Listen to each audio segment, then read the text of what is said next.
Um, Welcome, Daniel. Thank you so much for coming on Moms Don't Have Time to Read Books to discuss Facing the Mountain, a true story of Japanese American heroes in World War II. Thanks for having me. I was such a big fan. I'm sure you hear this all the time of The Boys in the Boat, and was thrilled that you had a new book out. And oh my gosh, it like pulls you in from the very first second. I just love the way you write and how you paint a picture of how everything's going on, and you're like immediately invested in the characters. And it's really amazing how you bring history to life. Oh, cool. I mean, that's what I'm all about is, I'm not trying to write like comprehensive histories of my topics. I'm trying to just connect people on a personal level with in the individuals I write about. I think that's the way we really learn history is when we get engaged with, real people who lived through interesting slices of history. So that's really what, in many ways, The Boys in the Boat was about, and that's what this book is about too. It's so true. You can read it in a textbook or you can look at source documents or whatever. It's not the same as, the boy who wakes up in bed and is headed down to check out the two cute girls at the church service. I mean, it's like completely different. Yeah, Yeah, absolutely. just the emotional engagement. Because of course history is not really history. I mean, history is just like, I mean, it could be happening today. It's just we just missed it. So I don't know. To make it feel as vibrant is such Yeah, an yeah, art. Yeah. yeah. I mean, it's real people living real experiences, and for the most part, those experiences, many of them are going to be things we can relate to if we're given a chance to. So, going to church and partly because you want to meet these cute new girls from another of the Hawaiian Islands. That's, if you're I guess, especially if you're a young man, that's something you can relate to. So that's what it's all about. So, what initially led you to this topic, especially after your last book? Obviously, it's sort of ripe for investigation, and I'm embarrassed to say I did not even know that this type of stuff was going on in America. I had no idea. Anyway, now I feel terrible, and I feel like I'm pretty well educated, but I somehow missed this real atrocity that happened right here in America. So, tell me about it. Yeah. So you're not alone. Well, let me just explain. This book arose out of I met about 5 years ago a guy named Tom Ikeda in Seattle, and Tom has for 25 years been collecting and videotaping the oral histories of Japanese Americans, mostly who lived through the World War II years. So first generation, second generation Japanese Americans. And I met Tom and he talked about what he did. So I went home and I started listening to these recorded stories that these people were telling about their own lives. And I just was entranced by some of the stories. Although, they were all about Japanese Americans, but they were also the kinds of stories that I tend to be drawn to about ordinary Americans confronting really difficult situations, pulling together in order to overcome them. And in this case, the thing that had to be overcome was particularly draft age young men, Japanese American young men, right after Pearl Harbor faced this real dilemma. Um, their families were being incarcerated in these camps around the American West. They had to walk away from their businesses, from the homes they owned, from their beloved pets, from the schools they were enrolled in. Their lives were completely taken away from them, and they were forced into these camps. At the same time, some of these young men, like other young American men at the beginning of the war, really wanted to serve their country. They wanted to enlist. And many of them tried to, but because their ancestry was Japanese, they were not allowed to enlist. Until about a year later, when the Roosevelt administration reversed course and they created an all Japanese American segregated army unit called the 442nd Regimental Combat Team. So the course some of these young men took was to join the 442nd. Other young men thought the right thing to do was to resist with every fiber of their being the incarceration of their families and the government that was incarcerating them. So there was this complex set of interactions, and the book traces the paths that these 4 young men and their families took during the war. Wow. Um, it's hard to imagine that families like that were just whisked off. And you have a very interesting note at the start about even your choice of language, of how you described it, and how in history, if you kind of couch the terms nicely and say, like, I can't remember what the words were, but something like, not detention center, that would sound bad, but like, they kept people in a certain place, but really they were concentration camps, not to be confused with the Auschwitz or Dachau or whatever, but that the Yeah. way history has recorded it has made it sound much better, has sort of couched it in these gentler terms. Tell me about the laying it bare and saying it like it is. So I thought that was important. I mean, it wasn't just the camps. And first of all, I just want to be really clear. When I use the term concentration camps, I'm in no way equating them with the death camps and the slave labor camps of the Nazis. Those were an entirely different thing. But when the government began to round up and incarcerate Japanese Americans, American citizens, and their parents in these camps, they used a lot of really soft language to describe what was happening, euphemistic language. So the first place most of these people were taken were to fairgrounds and horse stables around the western part of the country, where they, in some cases, were made literally to live in horse stalls. They called those places assembly centers. And then they were sent to these bleak camps out in the various deserts of the American West, really miserable places and surrounded by barbed wire. And they called those relocation centers. And there was this whole set of, even the word internment, which is still the term most people use for what happened, is sort of like, what exactly does that mean? It's kind of a vague, soft term. They were actually incarcerating people. So I think it's important, and I have a little note at the beginning of the book, that I think it's important, if you're going to tell an honest story, to use honest language.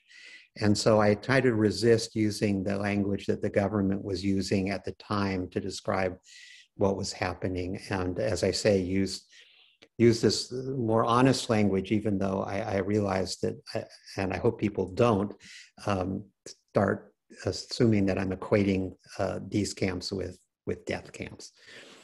So what was the rationale then for the government putting all Japanese Americans in their own regiment?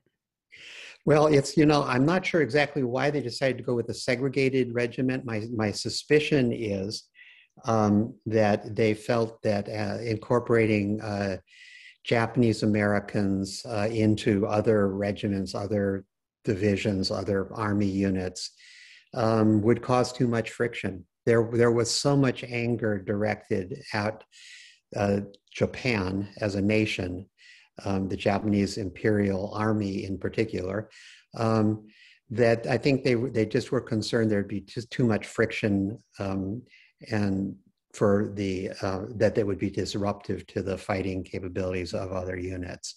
And also, I think perhaps they felt that the Japanese Americans fighting together not only would have less friction, but might have a certain sense of comradeship. So, I'm not sure exactly what the rationale was, but I think basically it was that.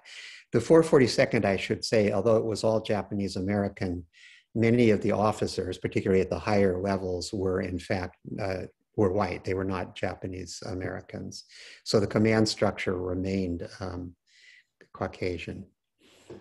So you obviously have this talent for observation, right? Even in the scene when you talk about the now 90 somethings who are eating lunch together, and you talked about one running around and making sure the other doesn't fall and making sure he had his cane, and you said that in that one gesture it summed up their whole relationship. You notice all these little things, and you noticed them in your last book, and just the way people relate to each other. Like, how did that become part of who you were? That, like, were you shy? Like, tell me about that. I have no idea, actually.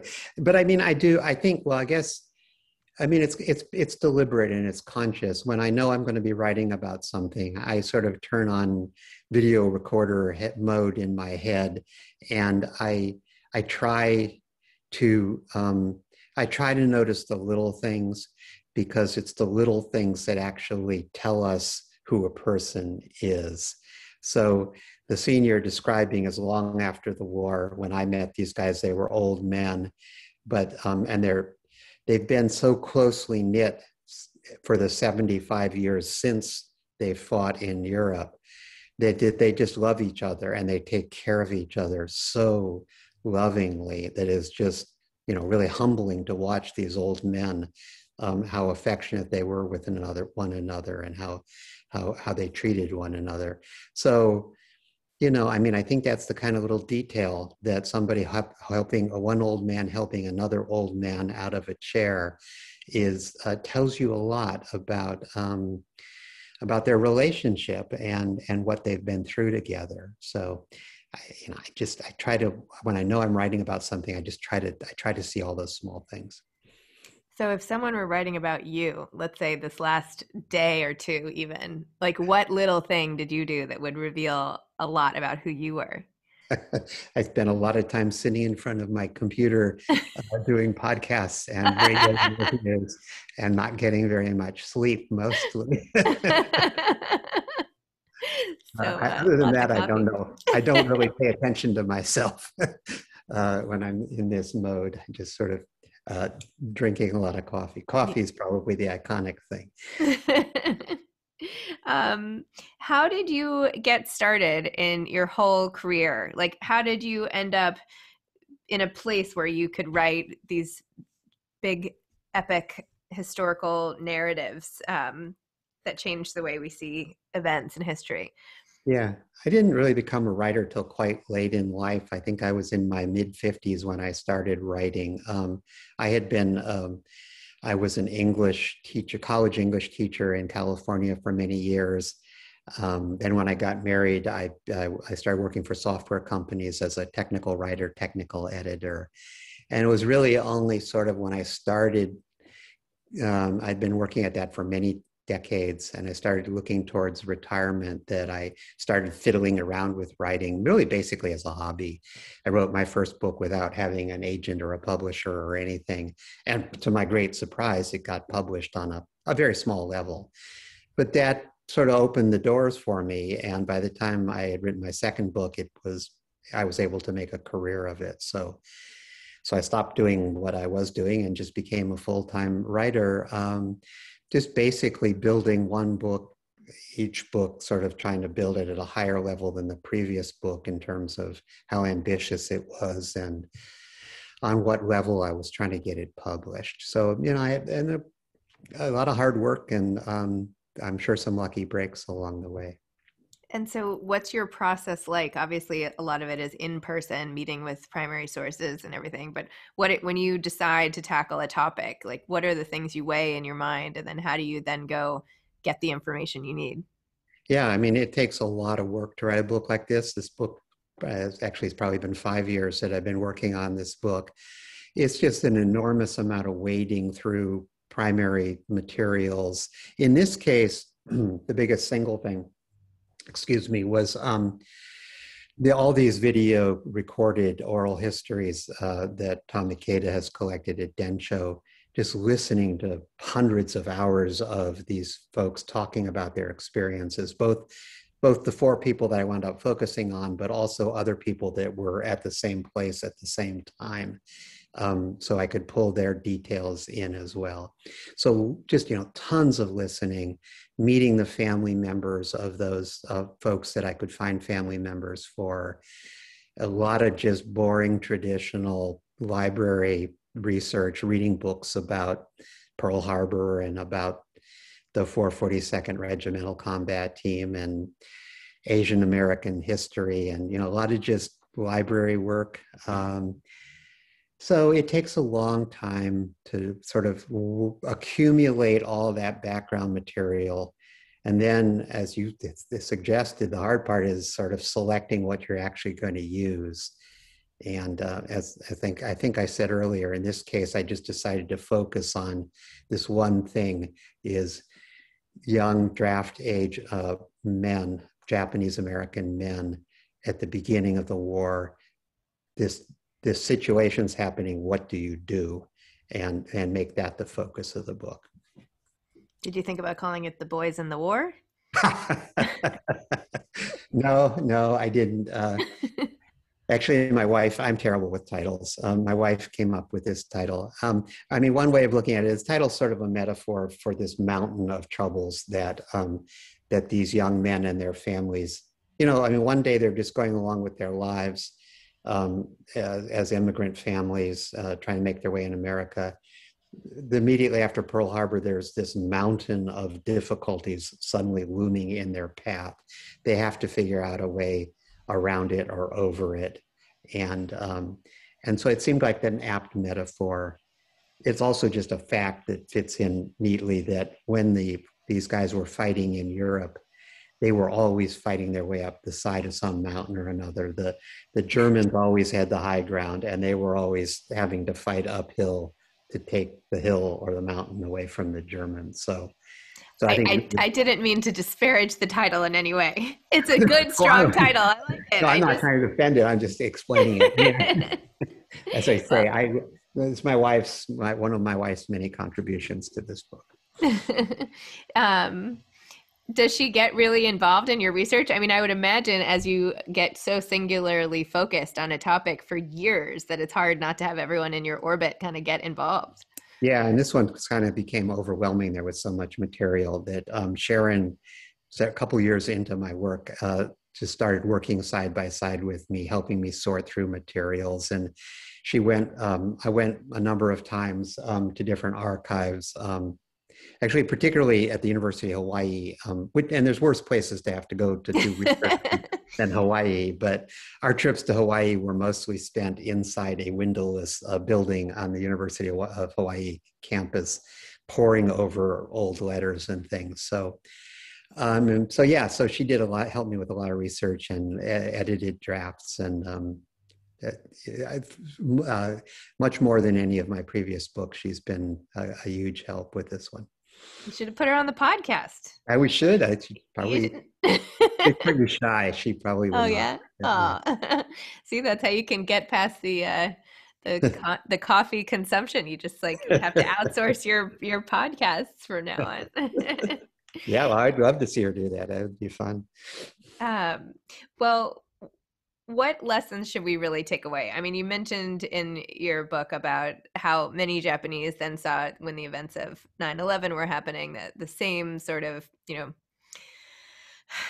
discrimination and widespread, unfair targeting of people. And now, of course, there's more Asian targeting again with coronavirus and all these other things. I mean, this is something that America is not particularly good at getting out of its system. What can we do about this? Yeah, well, I mean, it's a big problem, obviously, and I don't expect my book is going to cure it. But, I mean, my hope is that I think if readers read a book like this, I think if they really get to know not just these young men, but their parents, their mothers, particularly their mothers, actually, who are actually very important in this story, their sisters, their aunties. I think if they read these stories and get to know these folks on a very individual, personal level and understand what they went through to become Americans, what they sacrificed for this country in various ways, particularly during the World War II era, but also later. I just think that will help build appreciation and awareness. This is just for young men and their families, but I think it'll build more awareness for the role that Asian Americans in general have played in American history, in making this country what it is. And I'm optimistic enough person that I think it'll open some hearts. I'm sure as I say, it's not going to cause all the problems we have. But I do think that a book like this can open some hearts and also just it taught me a lot about the history. in this case, particularly of Japanese Americans, but also of Asian Americans in general. I thought I knew much more than it turns out I actually did know when I started the research about the history, not just of these guys, but the sort of the broader history of Asian American participation in the building of this country. So I learned a lot, and I think I hope my readers will learn a lot, but also just sort of take it to heart on a personal level. Do you have your mind set on your next topic yet, or is this it, or what? Oh, I don't know if it may be it. These things take a long time. As I say, it took 5 years to write, and it'll probably occupy me for the next year, doing publicity for it, talking about it with readers. If something really grabs me during that time or after that, I might dive into another one of these, but it's a really big commitment. I'm going to be 70 next year, and so 5 years it's a long time frame for me. You have to just do it based on where Sharon wants to go on vacation, I think. Well, yeah, I mean, maybe another Hawaii story. We did squeeze a few trips to the beach during those research trips, so that, of course, was fun. So yeah, actually, Sharon also went. I went on I was honored to go on a tour of these guys all fought in Europe. And so I went on a tour of some of the battlefields where they fought with the sons and daughters of these veterans, these 442nd veterans. And Sharon went with me on that. And so we traipsed over Italy, climbing up to the tops of mountains to see these places where these guys had done some pretty extraordinary things. So that was, it was really fun having her along, and I know she really, really enjoyed that. And when it came time to editing the book, having had her there, it was really useful that she had seen some of the same places I had seen. That's great. So is this going to be a movie? Well, we're actually talking to a young director about actually turning it into a series, a sort of HBO style limited series. I don't know how many episodes, multiple hours. That way we can trace the families, really beginning with their roots in Japan and the experience of the immigrants coming to Hawaii and to the West Coast of the mainland, which is really an essential part of the story to understand where they came from. So we're hoping, to develop a series of episodes that sort of unveil the story and get you to know these guys on a personal basis and unfold it in that way. Excellent. Oh, I can't wait to watch that. Wow. So what advice would you have for aspiring authors? Part of me wants to say start before your mid-50s, because I kind of wish that, I had 40 more years to be a writer. I really enjoy it. It's great work. It's fun. It's rewarding. But I don't think I actually would say that. I think one should start writing whenever one feels like starting to write, whenever one feels ready for it. The main thing is, I would just say do it. The hardest thing is to overcome the initial blank page syndrome and to just get something down on paper or on your computer screen. Once you do that, that first step is the hardest step in a lot of ways. There's plenty of hard steps along the way, but get started, do it, and then keep at it, and expect a fair amount of rejection. I have upstairs in my office a shoebox full of rejection letters, probably dozens of them from my first book, and it took a lot of just hanging in there and continuing to try before that first book got published. But once it did, it led to another book, and then that led to The Boys in the Boat, and so on. So perseverance. And pick up some shoeboxes, And shoeboxes around for your rejection letters. It's a badge of honor. It shows that you've been doing your work if you've got some rejection letters to show. Excellent. I could pull mine out and start flinging them. There's a lot. Anyway, Uh, uh, well, Daniel, thank you so much. Thanks for chatting. I know this book will be, an immense success, and it's a pleasure talking to you early in its journey. So thank you. Thanks so much for having me. Okay, good luck. All Bye-bye. right. Bye bye.